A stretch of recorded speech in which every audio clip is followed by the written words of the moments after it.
وأما من قال إن المراد بها القدرة أو القوة. ما هي المراد بها القدرة اللي هي اليد؟ لو قال قائل أن اليد مراد بها القدرة أو القوة، نعم، فقوله باطل من عدة أوجه. طيب. الوجه الأول إجماع السلف على خلاف هذا القول. أبدا، أجمع السلف بأن اليد حقيقية لله عز تليق به. ما في واحد من الصحابة ولا من التابعين قال اليد معناها القدرة ولا معناها النعمة. كلهم أجمعوا بأن الله عز وجل له صفات تليق به، من ذلك يده سبحانه وتعالى. فلذلك يقال السلف هل كانوا على حق ولا على باطل؟ السلف اللي هم النبي عليه الصلاة والسلام أبو بكر وعمر وعثمان وعلي والصحابة من هذه الأنصار، كانوا على حق ولا على باطل؟ على حق. طيب إذا كانوا هم على حق، والله ماذا يقول؟ فماذا بعد الحق إلا الضلال.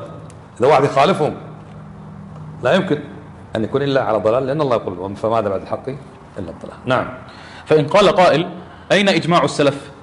قلنا إن الصحابة يتلون كتاب الله ويؤمنون به بمقتضى اللغة العربية، فإذا لم يرد عنهم نقل في مخالفة مقتضى اللغة العربية علمنا علم اليقين أنهم أجروا النص على ظاهره، إذ لا يمكن أن يأتي عن كل صحابي بأنه قال المراد باليد اليد الحقيقية. لكن إذا كانوا يتلون الكتاب واليد في الكتاب بمقتضى اللسان العربي الذي نزل به القرآن هي اليد الحقيقية، ولم يرد عنهم حرف واحد يدل على نقلها إلى المعنى الآخر، علمنا أنهم متفقون على ذلك، وهذا يجري في اليد وغيرها من الصفات. طيب، تقول إجماع السلف اللي هم الصحابة رضي الله عنهم، هو من أين أتيت بهذا الإجماع؟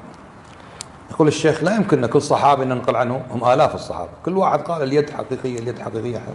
لا، لكن ولا واحد منهم قال اليد ليست حقيقية. قرأوا كتاب الله وأقروا على ظاهره بلسان عربي مبين، ولو لم ينقل عن واحد منهم أنه قال إيش؟ اليد ليست حقيقية. فدل هذا على أنهم مجمعون على ماذا؟ على أنهم أخذوا بظاهر القرآن كما أنزل الله بلسان عربي مبين، وآمن بأن الله عز وجل له هذه الصفات اللائقة به من غير تمثيل. نعم، كمل.